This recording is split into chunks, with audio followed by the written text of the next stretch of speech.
Today's teardown is going to be a little bit different. Now, I've done engines from most major auto manufacturers at this point, but I have yet to do a Korean engine, and I do get a lot of requests for them. So today, I'm going to tear down an engine from a 2013 Hyundai Genesis Coupe. It's a 2-liter, all-aluminum, 4-cylinder, not direct injected engine. It makes about 270 horsepower. It's got one of these whistle maker things on the side of it. And I've heard a lot of things about these engines. A lot. Like, they are similar to what comes in an Evo 10, which I have no way of backing that up other than what I can read on the internet. But I've also read some things like class action lawsuits and rod knock and oil contamination. I also know that these engines are very expensive. So I'm not going to tell you that these engines are great or terrible because I don't have a lot of experience myself with them. I'm not going to lead by what I've read, which you can read as well. However, I can tell you these engines are very expensive, which means that there's either a low supply or a high demand or both, which is probably most likely. Being completely honest here, a lot of the things you read on the internet don't necessarily apply to this particular engine. They apply to some other engine in the Theta II family, which this engine belongs to. This is a G4KF, but there are many engines in the Theta II family, and those things could apply to like what comes in the Sonata or the Sportage or some other Hyundai or Kia. And this core was actually pretty hard to find. Not that they're hard to find in general, but most of them are really stripped down, and stripped down 4-cylinder engines don't make a very long teardown. And also, I want to show you guys how everything's laid out, the manifolds, the water lines, the turbo. So it's really nice to be able to show you all of that. And I also want to learn for myself, since this is the very first one I've got in. The first step of any teardown is to check to see what the plugs look like. But before I do that, I want to note that someone has identified each cylinder number. So someone's done a little bit of diag here. Let's go ahead and get these out, get the plugs out.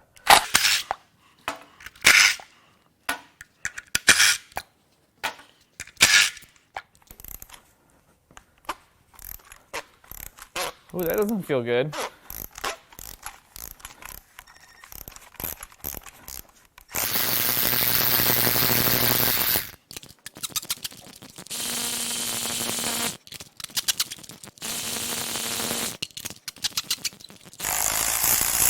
My battery's dying. The plugs look pretty good, actually. I don't see any signs of damage. Nothing's been mechanically regapped. They're not some crazy off-brand, so no issues yet. Now, I'm not going to say I don't trust the fact that this was drained, but I don't trust the fact that this was drained. So let's go ahead and get the drain plug out and verify there's no oil in this. I'm getting better at this. I'm actually going to try to turn this thing over. I have no idea if it'll spin. Now there's no plugs in it. It should be really easy. It is not very easy. Uh-oh. Come in. Yep, something's loose in there. You hear it right there.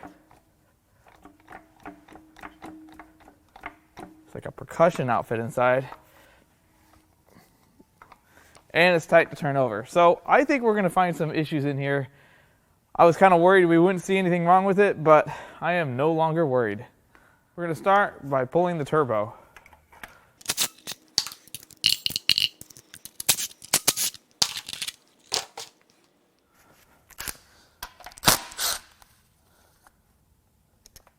Now for the oil drain.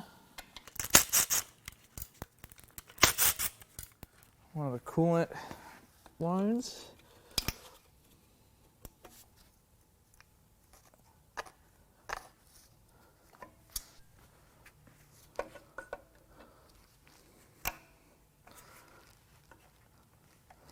I bet that one's fun in the car.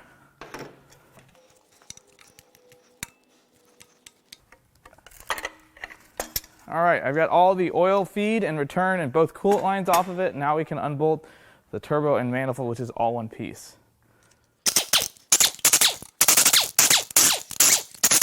It looks like I need to remove this bracket to get to that last bolt. Oh, there's coolant going through it. But why?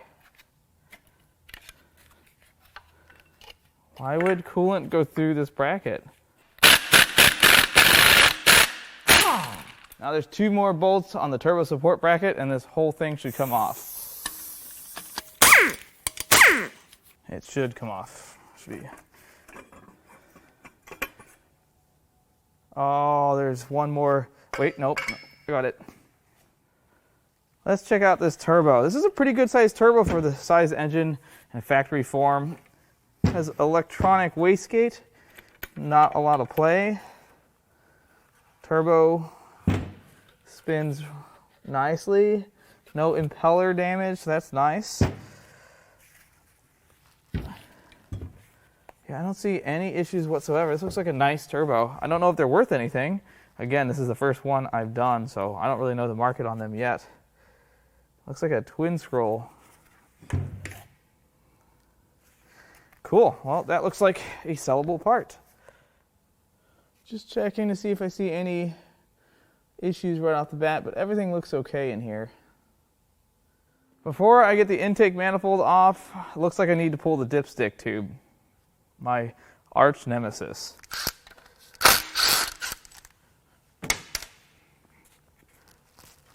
Hopefully this one's easy. I hope. It doesn't look like it's going to be an easy one. Let's get the dipstick pulled out. There's no more bolts holding it in. Great. It's going to be like that.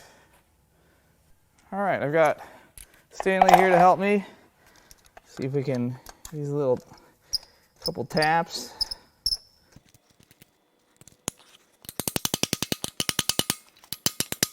It looks like it's moving, but then again, it doesn't.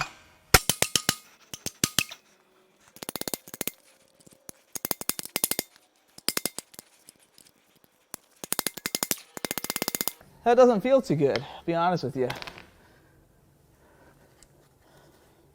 In the car. They like block one of the intake manifold bolts with this. I don't know why. All right, couple more taps. And it's out. Now we're gonna get some of these coolant lines off the front and sides of the block.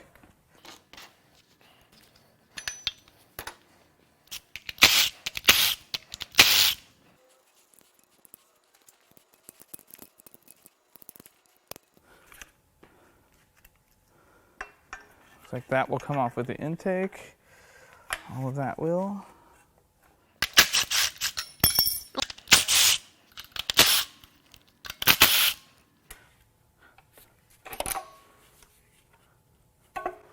All right, looks like the intake has a couple support brackets here. We'll get those out.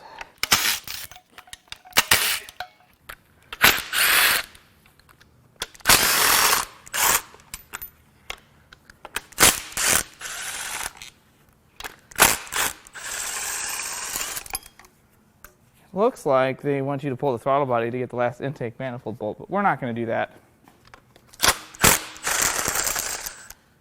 Okay, now there's going to be a bunch of things in the way here. Crankcase ventilation. See how this feels here. Still feels like it's bolted on. Did I miss something? Let's just pull harder. Hey, that worked. Oh, that was really easy. Good old port injection. Look how nice this looks. All the direct injected engines we've seen on this channel, they never look like this. No major damage yet. All right, time to open it up. Let's get this valve cover off.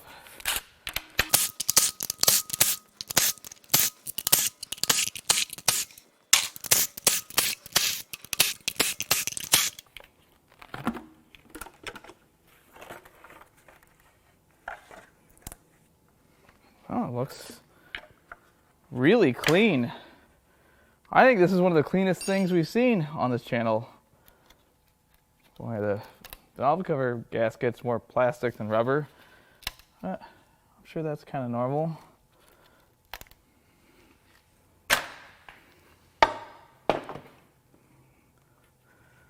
All the cams look really nice. Yeah, it looks good. Looks really good. Before I start pulling cams out, I'd like to get the timing cover off. And to get the timing cover off, I have to pull the crank pulley and the rest of the pulleys of the serpentine belt system that are still on this engine. The water pump pulley has to come off. But this should be pretty easy, and I'd like to see what the timing system looks like.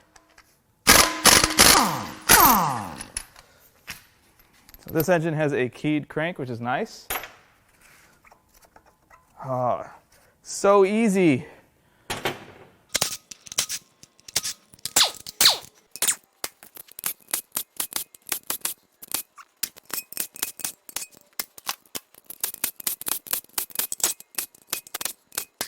I think I've got all the bolts out.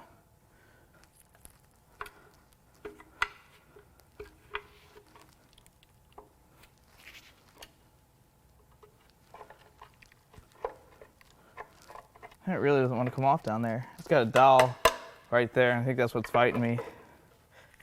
Let's get this stuff out of the way. And this is really on there.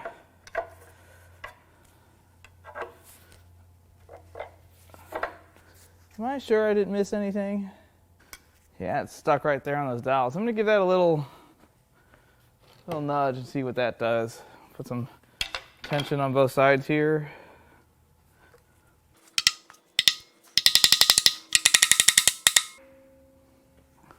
Same thing on this side here. That sounds different.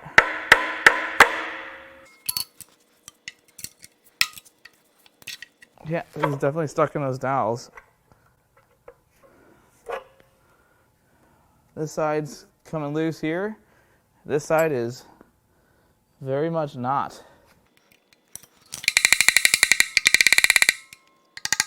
There we go. There we are. It's probably because it still has the lower pan on it. Just gotta break through all that RTV. Yes. It is coming now.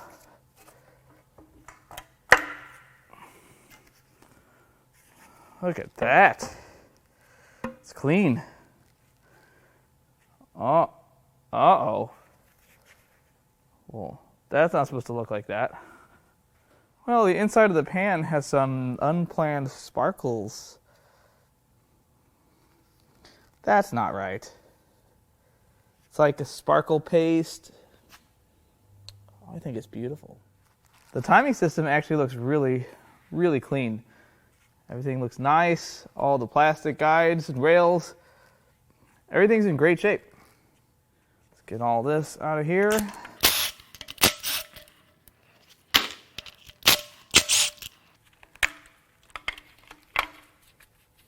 Yeah. That rail's really nice.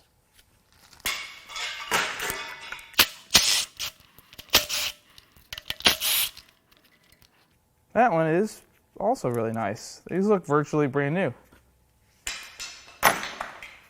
Doesn't mean they're not scrap. Let's get that chain out of here. Save that for later. I'll deal with this lower stuff in a minute.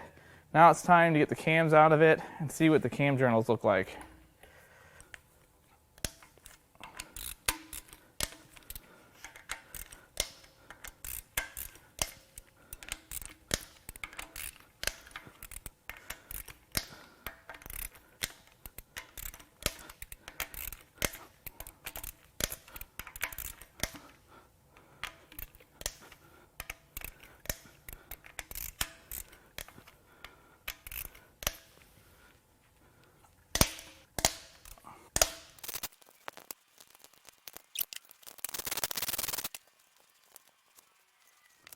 Not so great, guys.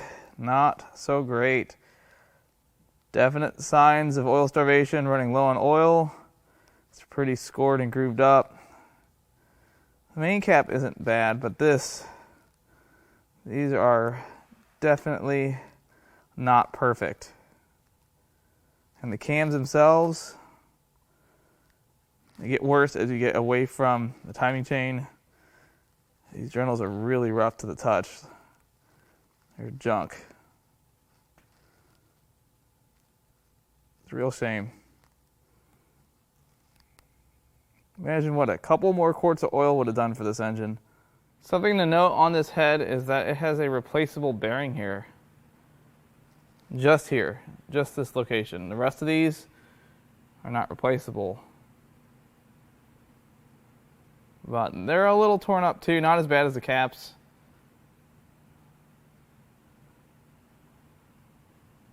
There is also a replaceable bearing on this cam cap, just in that location. Before I can pull the head, I have to remove this water manifold, and then we'll flip this engine on its side and pull the head bolts out.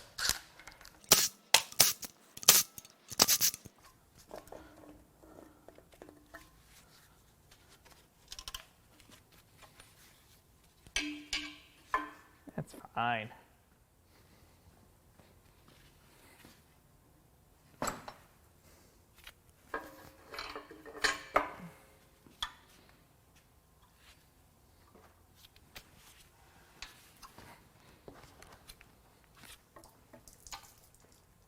It looks like in order to get to this head bolt cleanly, I need to take this bearing out. So we're going to kind of just pull on that.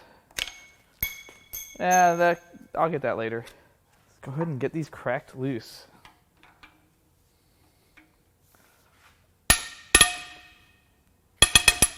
Well, it's going to be like that. Okay.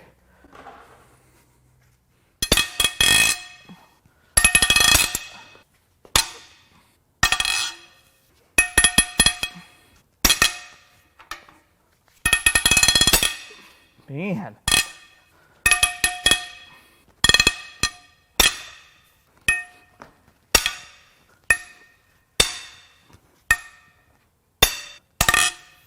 The delay in it breaking the bolts is actually this socket twisting. I might have to invest in a better one.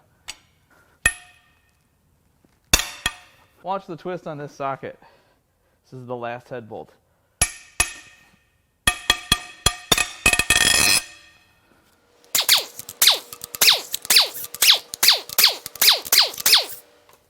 Alright, that should be it. This head should come right off.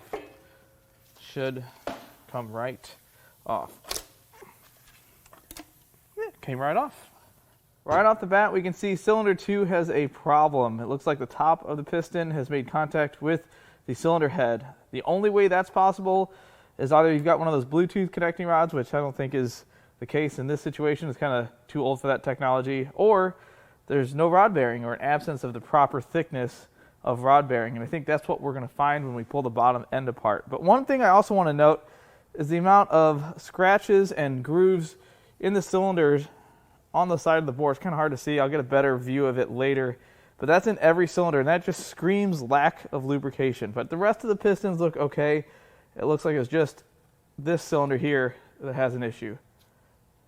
And the cylinder head backs up that theory. You can see the same corresponding marks on the edges of the cylinder head surface near the combustion chamber on cylinder 2, and the rest don't have those marks. Now it's time to turn this engine upside down so we can pull the oil pan. Oh yeah, I always forget about the bolt.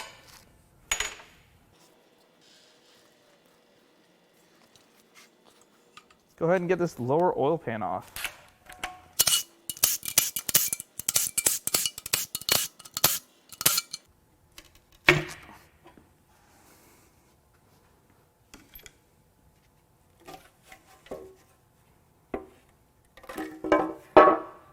It's like a work of art. The inside of this pan is just a spectacle.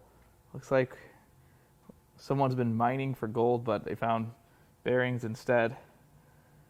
It's a whole bunch of metal, bearing material. There's even some larger pieces, some nuggets. I don't think we're going to find any piston McNuggets in this engine, but even more bearing material in the pickup, and another large pile right there. Well, we're going to find out where that came from. Next, we're going to remove the gear off of the oil pump, and then we'll pull the oil pump off.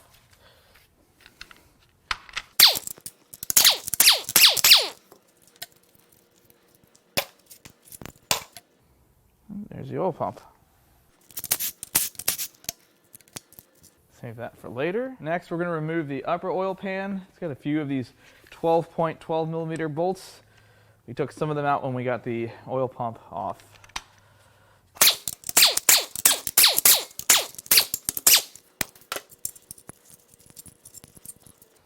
see, do they leave you anywhere to pry is the question.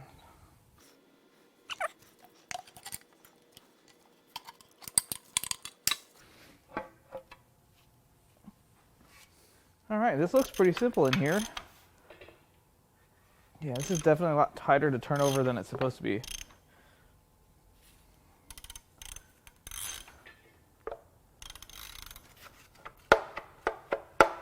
What do you guys think? Is that normal? Maybe for one of these engines, but I'm gonna go with no. That one too. That one has enough bearing to where the piston did not hit the head. That one's a little loose. It's not bad. It's probably number, looks like 1 and 3, and you can see the discoloration. Look at how 1 and 3 look. These two don't have very much play, if any at all. And cylinders 2 and 4, they are very dark. A lot of heat in these journals. That's why those look that way. Let's start pulling the rods and pistons.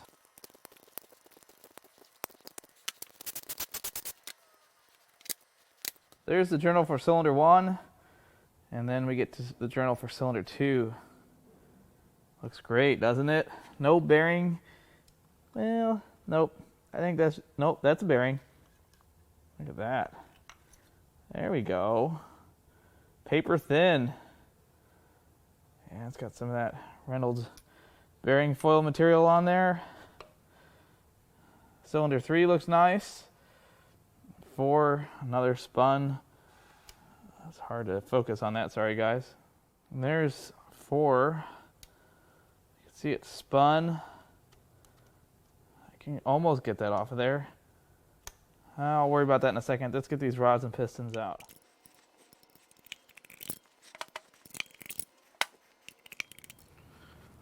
All right, let's fish this bearing out of here.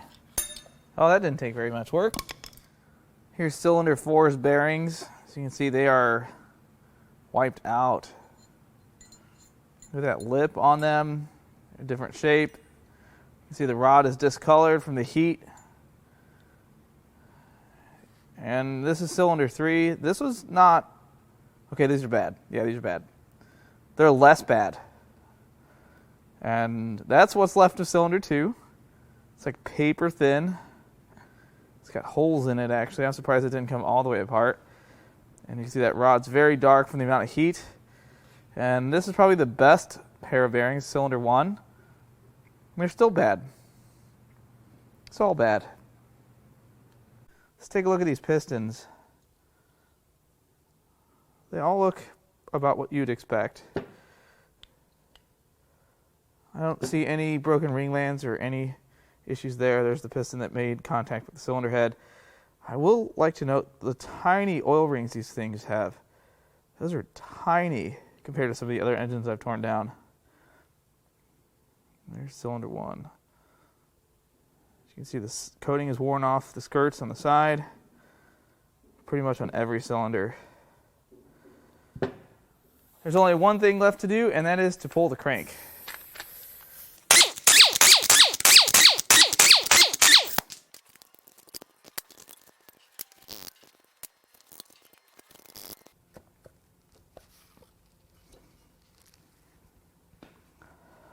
The main bearings don't look so great either, but we didn't think they would.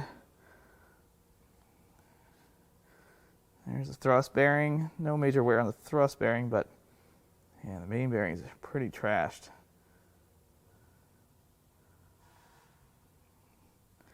Clearly run low on oil. And here's the crank. The journals for the main bearings look okay. Rod bearings, not okay. Those are bad. Not sure if this is going to be worth hanging on to, or it may find its way into the scrap bin. I'm sure you could turn this, but a new one might be pretty inexpensive. Here's some better shots of those long vertical scratches in the bore. They're not, okay, yeah, they're pretty bad. This cylinder is the cylinder that had the most damage, and that's going to need at least 10 over. I don't even know if they make oversized pistons for these engines or not. That was the very first Korean engine I've done on the channel, and it was really easy. I didn't know what to expect, but the tooling's very simple, 10, 12, 14, 17, just like Japanese cars.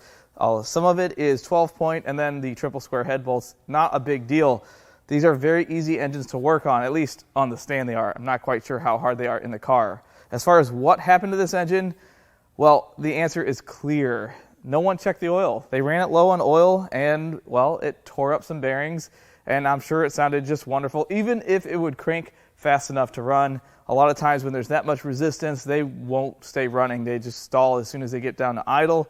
And I can see why they replaced an engine. All you got to do is check your oil. Every time you get gas, especially if you have something late model with low tension oil rings that are known for burning oil, just pull the dipstick. It's that difficult. Check your oil. If you'd like to buy parts off of this engine or any of the other engines I've done on this channel, or maybe this 63,000 mile S54, I'm going to leave our email in the video description. And as always, I love all the comments, all the feedback, and even the criticism. I love it all, and I'll catch you on the next one.